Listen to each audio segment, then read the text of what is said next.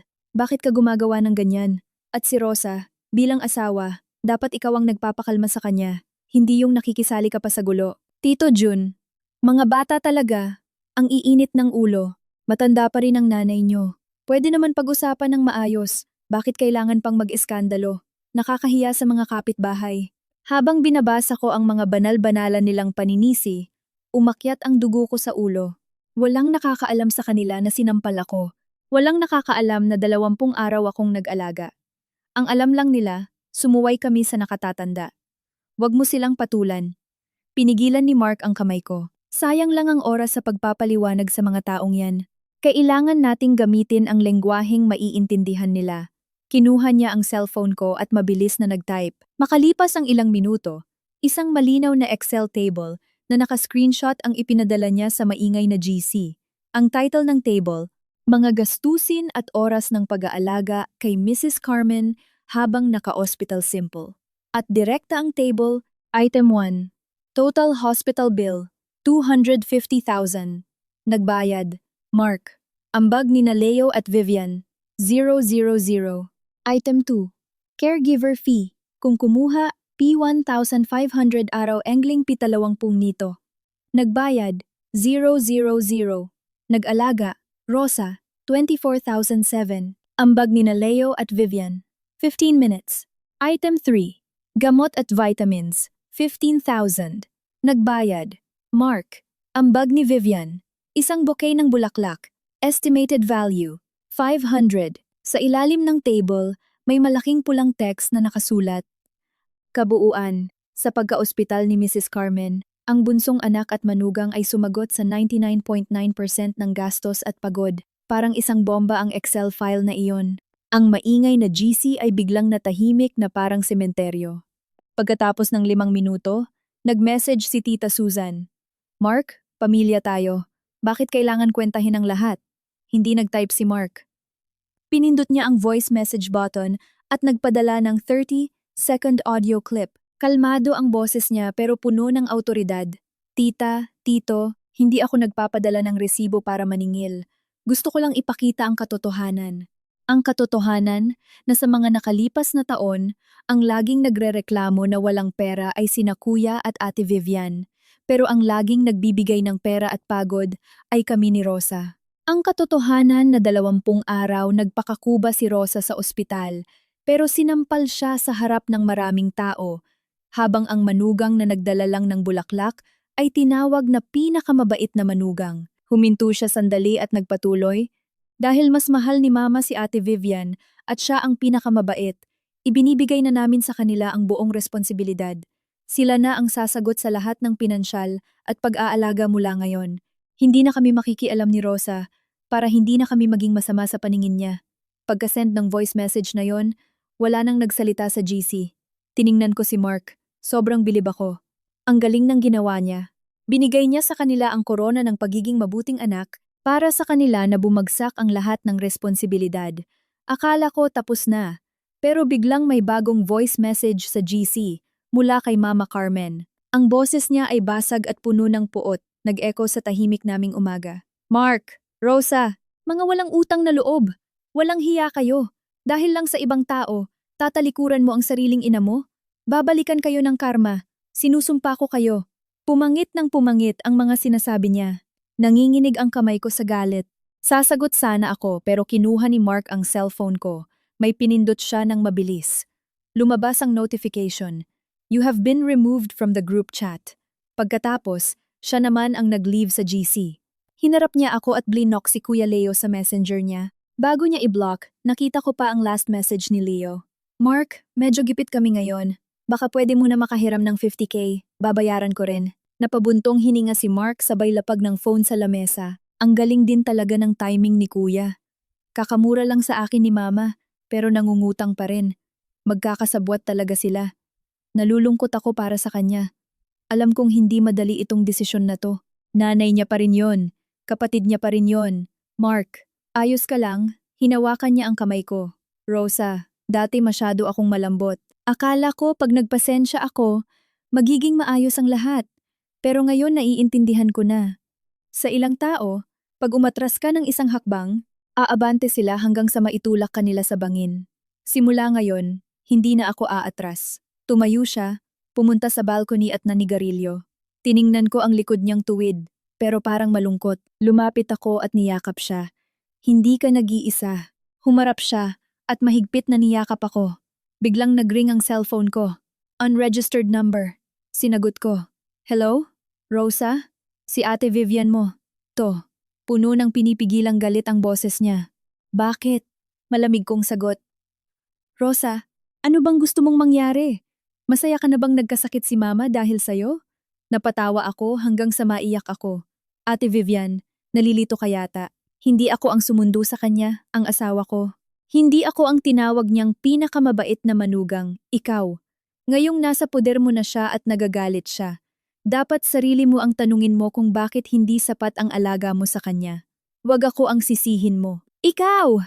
Wala siyang masabi. Tsaka isa pa, dugtong ko. Wag mo na akong tatawagan gamit ang ibang number. Kasi sa susunod, sasabihin ko sa asawa mo kung paano mo patagong itinatapon ang gamot sa high blood ng nanay niya para mas mapadali ang buhay mo. Oo nga pala, nakapag-record ako noong nasa ospital tayo. Narinig ko ang malakas na paghapong hininga ni Vivian sa kabilang linya. Pagkatapos ay patay na katahimikan. Hindi ko na siya hinintay na makasagot. Binaba ko na ang tawag. Ang ganda ng sikat ng araw, ang presko ng hangin. Tiningnan ko ang asawa ko at sa unang pagkakataon, malinaw at matatag ang nakikita kong kinabukasan. Ang gyerang ito ay kakaumpisa pa lang. Simula nang ipadala si Mama Carmen sa bahay ni na Kuya Leo, naging tahimik ang mundo ko sa loob ng 3 araw. Sa 3 araw na yon, nilinis namin ni Mark ang buong bahay at itinapon ang lahat ng bakas ng biyanan ko. Ang dating kwarto niya ay ginawa kong studio. Ininstall ko ulit ang design software ko sa laptop at parang akong batang nakauwi sa sariling bahay. Naging busy rin si Mark sa opisina niya dahil sa malaking project, pero araw-araw siyang nagte-text para kumustahin kung kumain na ako, kung anong ginagawa ko, at kung okay ang mood ko. Alam kong ginagawa niya yon para iparamdam sa akin na nandyan lang siya.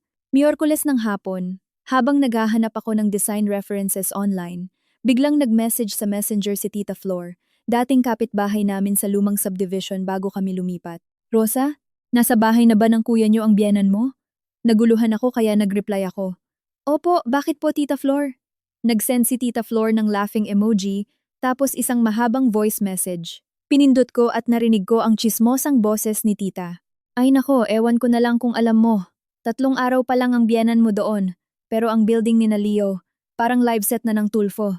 Nung unang araw, nagreklamo ang biyenan mo na maalat daw ang luto ni Vivian. Itinapon ba naman ang plato? Sabi niya gusto daw siyang patayin ni Vivian para makuha ang mana. Sumagot naman si Vivian, kung ayaw niya daw kainin diwag. Doon daw siya sa paborito niyang bunsong anak kumain ng masarap. Muntik nang magsaksakan sa hallway. Nung ikalawang araw, 5:00 pa lang nagtatadtad na ng karne ang biyenan mo para ipagluto ang apo. Nagising ang buong building. Nagalit si Vivian. Organic lang daw ang pinapakain niya sa anak niya, hindi basura. Tinapon ng biyenan mo ang harina sa sahig. Pero ngayon ang pinakamalala, di ba hirap dumumi ang biyenan mo at ayaw mag-flush? Kaninang umaga pagbukas ni Vivian ng banyo, umalingasaw. Pumasok si Vivian sa kwarto ng biyenan mo at sinigawan na gusto daw ba silang lasonin ng matanda. Ngayon, andun ang biyenan mo sa kalsada umiiyak. Inaabuso daw siya ng panganay na manugang. Pagkarinig ko sa voice message, hindi ko alam kung tatawa ako o maaawa. Ate Vivian? Nagpapakapagod kang magkunwaring mabait tapos ganyan lang kabilis nasira ang image mo? Akala mo ba ang pagiging mabuting anak ay puro salita lang? Binubuo yan ng paglilinis ng tae, ihi, at sangkatutak na pasensya.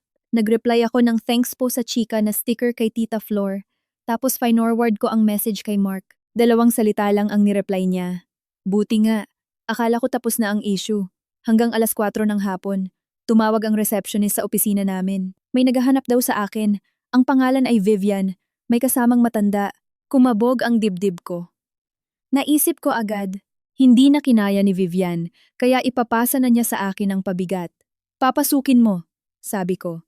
Maya-maya, may kumatok sa opisina ko. Binuksan ko at nakita ko si Vivian na pilit ang ngiti akay-akay si Mama Carmen na namumula ang mga mata at mukhang kawawa. Rosa, dinala ko si Mama para bisitahin ka. Sobrang plastic ng boses ni Vivian, nakakapangilabot. Buhay pa naman ako, hindi nyo na kailangang mag-alala. Humarang ako sa pinto at hindi ko sila pinapasok. Rosa naman, nagtatampo ka pa rin. Pinilit ni Vivian na pumasok. Si Mama laging hinahanap ka. Sabi ko dadalhin ko siya dito sa opisina mo. Ang galing mo na, nagtatrabaho ka na sa Makati. Proud na proud si Mama sa'yo. Sumunod din sa pag-arte si Mama Carmen, medyo naiiyak. Rosa anak, alam ko na ang mali ko. Miss na kita. Tiningnan ko silang dalawa, parang gusto kong matawa ng malakas. Kung naging artista lang sila, siguro may award na sila. Ganun ba? Nakasandal ako sa pinto? Nakahalukip-kip? Malamig na nakatingin sa kanila. Namiss niyo ako? O hindi na kayo magkasundo sa bahay ni na kuya kaya gusto niyong maghanap ng bagong matutuluyan? Nawala ang ngiti ni Vivian. Tumigil ang pag-iyak ni Mama Carmen. Rosa, ganyan ba ang ugali ng isang manugang? Lumabas ang tunay na kulay ni Mama Carmen at tuminis ang boses niya. Bahay ng anak ko. Kahit saan ko gusto tumira. Titira ako. May pakialam ka ba?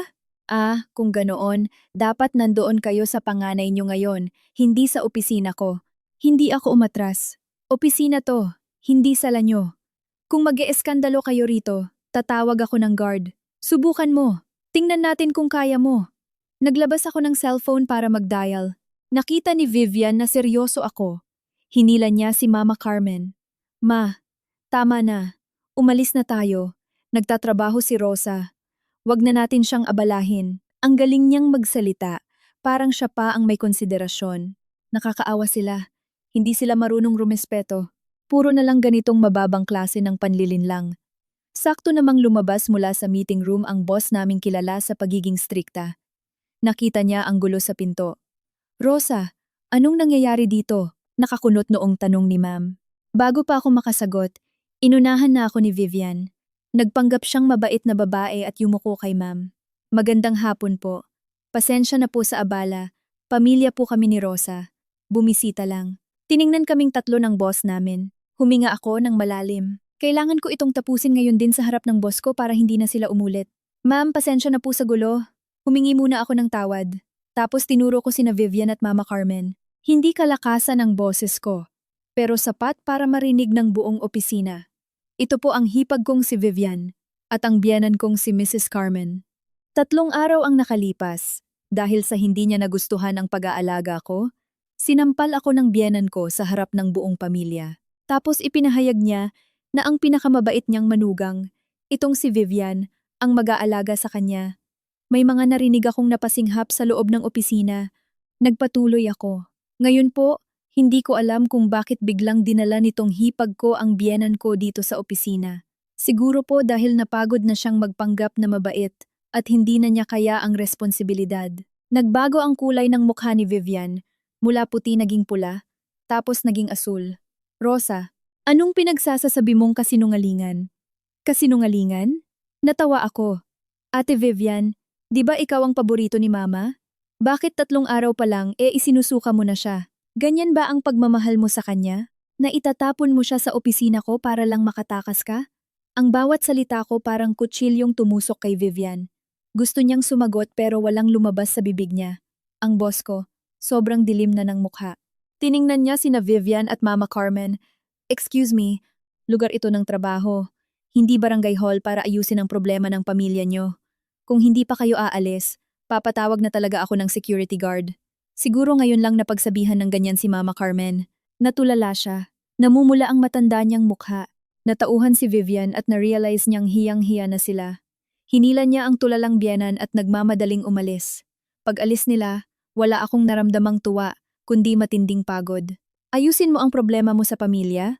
Huwag mong idamay ang trabaho, sabi ng boss ko bago bumalik sa opisina niya. Ang mga katrabaho ko, puno ng awa at tsismis ang mga tingin. Bumalik ako sa upuan ko at matagal bago ako kumalma. Nag-text ako kay Mark. Pumunta dito ang nanay at hipag mo sa opisina. Nag-reply siya agad. Ang kakapal ng mukha. Okay ka lang ba? Okay lang. Napahiya ko na sila. Pero siguradong hindi sila titigil. Ako na bahala. Pagkabasa ko nun, gumaan ang loob ko. Alam kong mas titindi pa ang gyera, pero hindi ako natatakot. Hindi ako nag-iisa.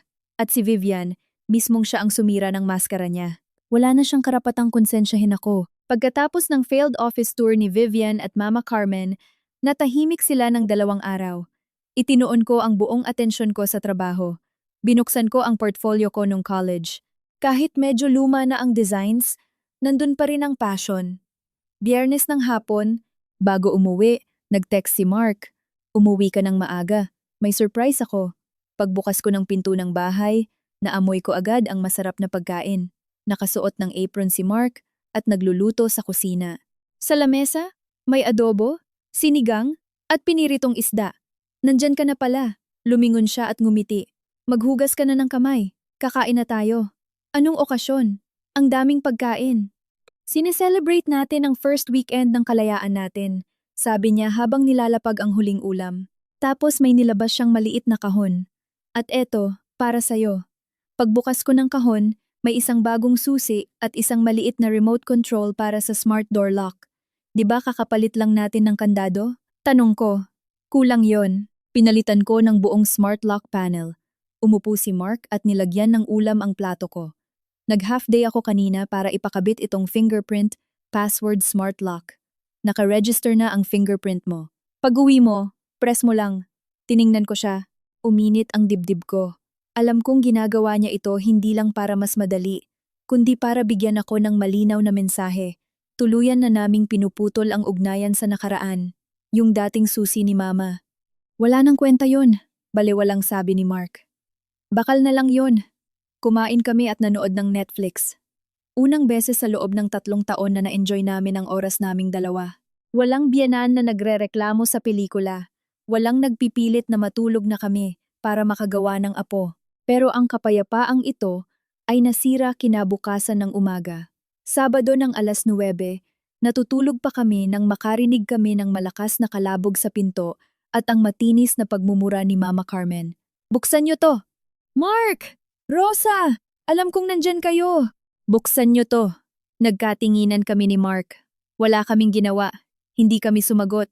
Tumagal ang pagmumura ng 10 minuto. Nung hindi kami sumagot, natahimik saglit. Akala ko aalis na siya. Pero biglang may narinig kaming kaluskos sa doorknob. Sinusubukan niyang ipasok ang susi niya.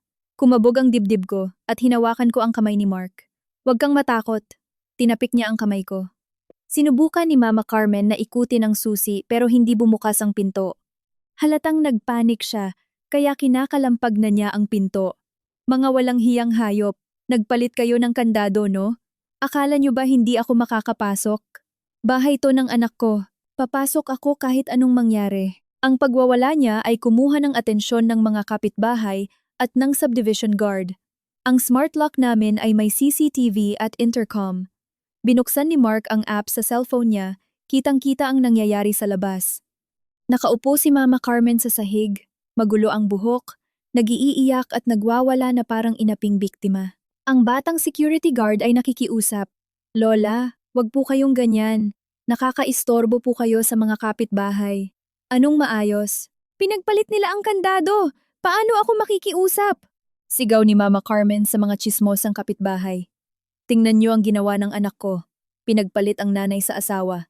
Ngayon hindi na ako pinapapasok sa bahay. Nagsimulang magbulungan ng mga kapitbahay. Grabe naman, hindi pinapasok ang sariling nanay. Ang mga kabataan ngayon, walang utang na loob. Nanggigigil ako sa galit habang nakatingin sa screen. Kaya niyang baligtarin ang puti at itim. Pumangit din ang mukha ni Mark. Hindi niya binuksan ang pinto. Sa halip, pinindot niya ang intercom button sa app. Mula sa speaker sa labas ng pinto, umalingaw-ngaw ang kalmado at malakas na boses ni Mark. Ma, una sa lahat, ang titulo ng bahay na ito ay nakapangalan sa aming dalawa ni Rosa. Pag-aari namin ito bilang mag-asawa. Wala kayong karapatan dito. Pangalawa, kumuha kayo ng duplicate na susi nang walang paalam. Karapatan namin ang magpalit ng kandado. Tumigil ang pag-iyak ni Mama Carmen. Lahat ng kapitbahay ay napatingin sa pinto. Nagpatuloy si Mark. Pangatlo, ang pag-upo nyo diyan at paggawa ng eskandalo ay nakakaistorbo sa public order. Pwede kayong kasuhan ng unjust vexation o public scandal. Kung hindi kayo aalis, tatawag ako ng pulis. Tumigil siya sandali. At nga pala, 24 hours naka-record ang CCTV na ito. Bawat sabihin at gawin nyo, magiging ebidensya. Natahimik ang buong hallway. Na-realize ng mga kapitbahay na mali ang iniisip nila. Namula at namutla ang mukha ni Mama Carmen. Hindi niya inasahan na ang pag-eeskandalo niya ay walang epekto sa batas at teknolohiya. Tumayo siya, tinuro ang pinto at sumigaw. Sige Mark! Ang galing mo na! Humanda ka! Aalis na sana siya nang magsalita ulit si Mark. Ang susing hawak nyo, pakibalik, o kaya itapon nyo sa basurahan sa harap ng guard at ng mga kapitbahay. Kundi, ipapablotter ko kayo. Iyon ang tuluyang nagpabagsak kay Mama Carmen. Tiningnan niya ang mga kapitbahay na ngayon ay masama na ang tingin sa kanya. Nanginginig ang mga kamay niya. Tinanggal niya ang susi mula sa keychain niya at buong lakas na inihagis sa basurahan. Pagkatapos, mabilis siyang naglakad palayo, halos patakbo. Nakahinga ako ng maluwag. Babalik pa ba siya? Tanong ko. Oo, sagot ni Mark. Pero iba na ang gagawin niya. Kahit anong gawin niya, lalaban tayo. Oo, lalaban kami. Dahil mula ngayon, ang pinto namin ay bubukas lang para sa aming dalawa. Pagkatapos ng gulo sa kandado, natahimik si Mama Carmen. Pero hindi ibig sabihin ay susuko siya. Ginawa niyang panlaban ang panganay niyang anak na si Kuya Leo. Lunes ng gabi, katatapos lang naming kumain, tumawag si Kuya Leo. Simula nang mablock siya, ito ang unang beses na tumawag siya gamit ang regular call. Ni loudspeaker ni Mark. Busy ka ba, Mark? Ang tunog ng boses niya ay sobrang pilit na masaya. Bakit? Malamig na sagot ni Mark. Kasi ganito yan. Dito na nakatira si Mama. Alam mo namang pareho kaming maliit ang sweldo ni Vivian, tapos nandito pa si Mama. Medyo mabigat na sa amin. Gusto ko lang sana, bilang anak, obligasyon nating buhayin ang magulang natin, di ba? Nagpapakapagod kami dito ni Vivian. Dapat naman mag-ambag din kayo. Sa tingin ko, kung magbibigay ka ng 5,000 pesos na allowance buwan-buwan, hindi naman siguro sobra yon. 5,000? Ang kapal ng mukha, muntik na akong magmura. Pero pinigilan ako ni Mark. Kuya, kalmado si Mark. Obligasyon natin si Mama. Oo, pero malakas pa siya. May sariling pension na 5,000. Sapat yon sa sarili niya. Saan nanggaling ang 5,000 na hinihingi mo? Hindi naman pwede yon. Kailangan kong bilhan si Mama ng mga vitamins. Tsaka papasok na sa private school ang anak ko. Anong pakialam ko sa anak mo? Pinutol siya ni Mark. Kuya, wag na tayong magpaligoy-ligoy. Gusto mo lang gawin ulit akong ATM ng pamilya nyo. Malinaw kong sasabihin. Hindi na mangyayari yon. Natahimik sa kabilang linya. Nilabas ni Mark ang isang folder na naglalaman ng lahat ng ginastos namin sa kanila sa loob ng 3 taon. Kuya, babasahan kita ng resibo. 3 taon na ang nakakalipas, kulang ka ng 100,000 pambayad sa down payment ng kotse mo. Ako ang nagbayad, sabi mo uutangin mo pero hanggang ngayon wala. Kung may interest yun sa bangko, 120,000 na yun ngayon. 2 taon na ang nakakalipas. Private preschool ng anak mo, 60,000, ako ang nagbayad. Last year, nagustuhan ni Ate Vivian yung designer bag na 30,000. Umarte si Mama na may sakit para humingi sa akin ng 30,000. Binigay ko. Kinabukasan may post na si Vivian ng bagong bag. Bumibigat ang paghinga ni Leo sa kabilang linya. Tapos yung 3,000 na automatic na tinatransfer sa account mo buwan-buwan para kay Mama. Ni isang kusing walang napunta kay Mama, diretso lahat sa bulsa mo. 108,000 yon sa 3 taon. Kuya, umabot na sa halos kalahating milyon ang nakukuha niyo sa akin. Sapat na yon para maibayad sa kabaong at libingan ni Mama. Tapos ngayon may kapal ka pa ng mukhang humingi ng 5,000? Walang masabi si Kuya Leo. Siguro hindi niya inasahan na nakalista ang lahat. Dati, Nagbibigay ako dahil kapatid kita. At para kay mama, lumakas ang boses ni Mark. Pero ano, ginawa niyo akong tanga. Ginawa niyong alila ang asawa ko. Ginagamit niyo ang pera ko habang binabastos niyo ang asawa ko. Simula ngayon, wala na kayong makukuhang kahit piso. Kung gusto niyo ng pera para sa suporta ni mama, idaan niyo sa korte. Kung ano ang iutos ng korte na ibigay ko, ibibigay ko. Pero ang maging tanga ulit para sustentuhan kayong mga linta, kalimutan niyo na. Sabay baba ni Mark ng tawag. Nakaramdam ako ng sobrang ginhawa. Ganoon dapat. Makalipas ang 10 minuto, nag-message si Vivian sa akin.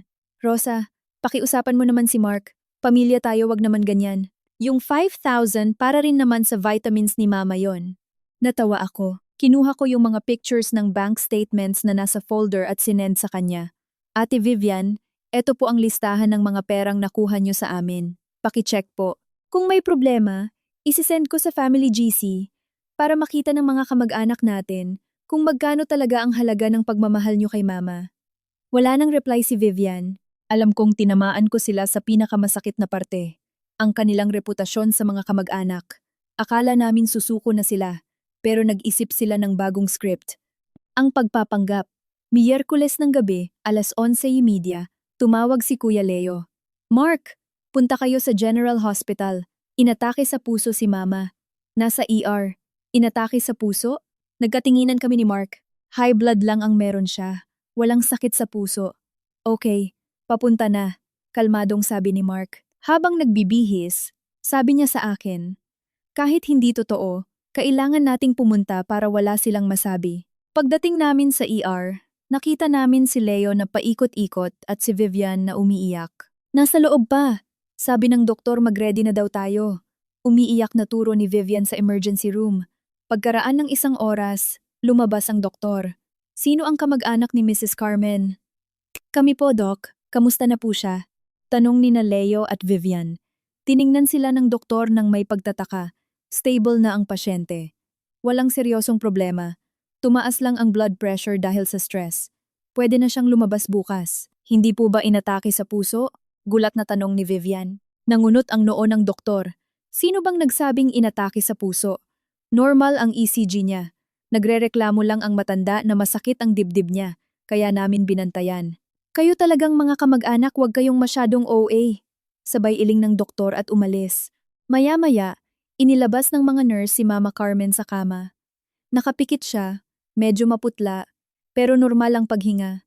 Halatang hindi siya galing sa bingit ng kamatayan. Nang makita ko ang mukha ni na Leo at Vivian, nahiyang-hiya, naintindihan ko na. Palabas lang ito para takutin kami at konsensyahin, para bumukas ulit ang wallet namin. Ma, lumapit si Mark sa kama.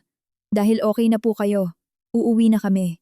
Kuya, ate, kayo na ang mag-asikaso ng paglabas niya bukas. Teka! Biglang nagmulat ng mata si Mama Carmen at hinawakan ang kamay ni Mark. Mark, wag kang umalis. Gusto kitang makausap. Gusto ko nang matawa. Nilabas ko ang cellphone ko at nag-video record. Tinutok ko kay Mama Carmen. Ma, tingnan niyo ang ganda ng aura niyo. I-video ko kayo para isend sa Family GC. Para hindi na mag-alala ang mga kamag-anak natin na akala inatake kayo sa puso. Anong ginagawa mo? Nagpanik si Mama Carmen at tinakpan ang mukha. Nire-record ang medical miracle niyo, ma. Inosenteng sabi ko. Sakto namang pumasok ang isang nurse. Mrs. Carmen, wag na kayong mag-inarte dyan. Normal ang lahat ng vital signs nyo. Mas malakas pa kayo sa amin. Inumin nyo na tong gamot nyo at umuwi na kayo bukas para hindi kayo naka-occupy ng kama. Ang sinabi ng nurse ay parang sampal sa niluluto nilang drama. Natahimik ang buong kwarto. Pinatay ko ang video. Ma, dahil malakas naman pala kayo, uuwi na kami. Kuya, abunuhan mo muna ang bill ha. Pag lumabas na, ibabawas natin sa legal na suporta na idadaan sa korte. Umalis kaming nakataas ang noo. Paglabas namin ng ospital, humalakhak ako ng malakas. Ang gyerang ito ay hindi na labanan ng lakas, kundi ng talino at nananalo na kami. Pagkatapos nun, tumahimik sila ng kalahating buwan. Sa oras na yon, nakakuha ako ng kliyente online. Isang single mom na nagpa-renovate ng maliit niyang condo. Tuwang-tuwa siya sa design ko at binayaran ako ng buo. Bumalik ang confidence ko. Pero nung nagsisimula na akong maging masaya, nagsimula namang gumawa ng ingay si Vivian. Sa Viber group ng Homeowners Association namin, may mga kumalat na chismis tungkol sa akin. Nakita niyo ba yung Rosa sa Block 15? Masama daw ang ugali sa biyenan? Pinaospital yung matanda? Oo nga, baog daw kasi kaya sa biyenan binubunto ng galit. Nakakatakot, interior designer pa naman, baka budol yan. Kinalat ni Vivian ang mga pictures na pagod ako sa ospital bilang ebidensya ng pagiging masama ko. Sobrang inis ko. Gusto ni Mark na mag-file ng cyber libel, pero pinigilan ko siya. Ang cyber libel, aabutin ng buwan at hihingi lang ng sorry. Kailangan kong sirain siya gamit ang sarili niyang pamamaraan. Alam ko kung saan nag-aaral ng taekwondo at kumon ang anak ni Vivian. Madalas na nagpo-post si Vivian ng perfect mom aesthetic niya sa Facebook. Sa loob ng 3 araw, inabangan ko sila. Sa ikatlong hapon, nakita ko ang yaya ni Vivian at ang bata sa labas ng taekwondo gym. Nagwawala ang bata. Dumating si Vivian, naka-designer clothes. Pagbaba niya ng sasakyan, hinablot niya ang tenga ng anak niya at isinigaw sa gitna ng kalsada. Umiyak ka pa? Ginagastusan kita ng malaki para mag-aral tapos mag-iinarte ka. Babanatan kita dyan eh. Naka-record ang lahat sa cellphone ko. Ang mukha niyang galit na galit ay ibang-iba sa elegant mom image niya online. Kinagabihan, gumamit ako ng dummy account at pinost ang video sa HOA group ni na Vivian. Ganito ba ang turo ng mga nanay ngayon? Kawawa naman ang bata. Ginagawa lang trophy para makapagyabang ang nanay sa Facebook. Ito ba ang inaabuso ng biyenan? Parang siya ang nangaabuso. Sumabog ang GC nila. Lahat ng kapitbahay niya ay nag-react. Hala si Vivian yan ah. Ang plastic naman. Nabaligtad ang sitwasyon. Ang mga naninira sa akin sa GC namin ay tumahimik at si Vivian ang naging katatawanan. Kinabukasan, may bago na namang chismis si Tita Flor. Nakita daw ni Mama Carmen ang video at sinugod si Vivian. Nagsabunutan daw ang dalawa sa hallway at napatawag ng barangay.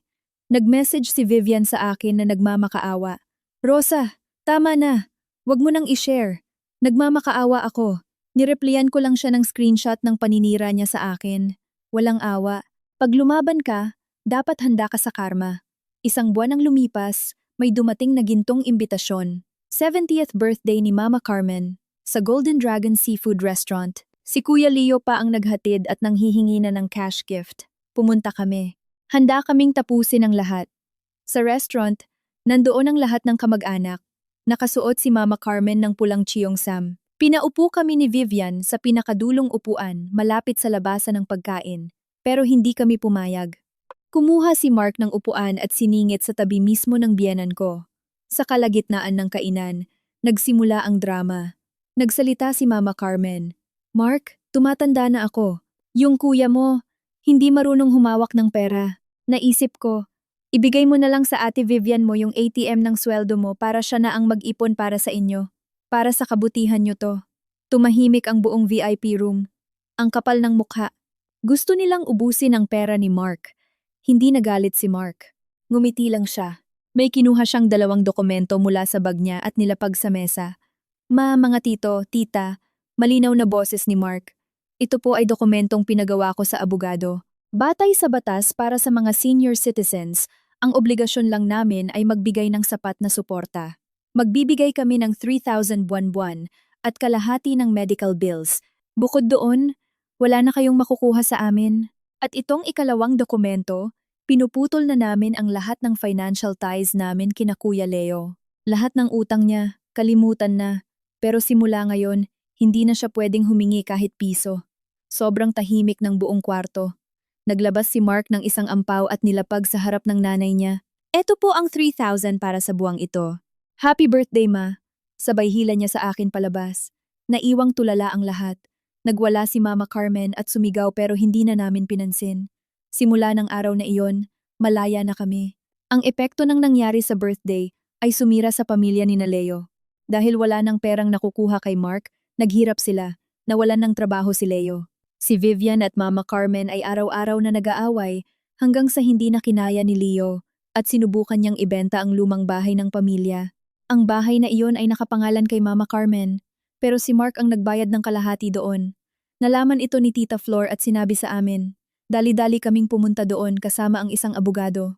Naabutan namin sina Leo, Mama Carmen, at ang buyer na pipirma na sana ng kontrata. Pinigilan ito ng abogado namin dahil may share si Mark sa bahay. Nalaman din ni Mama Carmen na wala siyang makukuhang pera dahil didiretso sa personal account ni Leo ang pambayad para takpan ang mga utang nito. Doon na-realize ng matanda na ang paborito niyang panganay ay handa siyang itapon sa kalsada para sa pera. Napaiyak si Mama Carmen, yumakap sa binti ni Mark at humingi ng tawad, pero inalis ni Mark ang kamay niya. Ma, andito ako para protektahan ang ari-arian ko, hindi para tulungan ka. Ito ang pinili mo. Umalis kaming iniwan silang nagkakagulo. Matapos ang insidenteng iyon, humingi ng annulment si Vivian. Para makakuha ng simpanya, nag-post siya sa Facebook ng isang mala MMK na nobela. Sinabi niya na biktima siya ng isang abusadong asawa at masamang biyenan. May kasama pang pictures ng pasa at video ng biyenan ko na nagmumura. Nag-viral ito. Na-cancel sa internet sina Leo at Mama Carmen. Nawalan ng mukha si Mama Carmen sa buong subdivision, hindi na makalabas ng bahay sa hiya. Si Leo ay naging lasenggo at araw-araw sinisisi ang nanay niya. Isang araw, nakipagkita sa akin si Vivian. Umiiyak at humihingi ng tulong. Nalugi daw ang online boutique na itinayo niya mula sa pera sa hiwalayan nila. Kailangan niya daw ng 100,000. Tiningnan ko siya, wala akong naramdamang awa. Ate Vivian, nakalimutan mo na ba kung paano mo ako siniraan? Kung paano mo inagaw ang lahat? Ngayong bagsak ka na, lalapit ka sa akin? Hindi ako santa. Nag-iwan ako ng 100 piso sa mesa para sa kape niya at umalis. Pagkatapos ng lahat ng ito, gumawa ako ng marriage agreement namin ni Mark. Nakasulat doon na pantay kami sa desisyon sa pera, sa gawaing bahay, at ang boundary sa mga magulang namin. Pumirma si Mark at nagdagdag pa ng linya. Ang asawa kong si Rosa ang laging tama. Nagbunga ang aming pagmamahalan. Nalaman kong buntis ako. Napaiyak kami ni Mark sa tuwa habang hawak ang ultrasound. Nakarating ang balitang ito kay Mama Carmen. Na-stroke siya dahil sa sama ng loob at malnutrisyon sa pagpapabaya ni Leo. Pumunta kami sa ospital. Humingi siya ng tawad sa akin. Tiningnan ko siya ng diretso, ma. Narinig ko po. Pero hindi ko tinatanggap. Huli na ang lahat. Binayaran na namin ang isang caregiver at ipapasok namin kayo sa isang magandang home for the aged. Babayaran namin ito gamit ang upa sa lumang bahay niyo. Hanggang doon na lang ang obligasyon namin.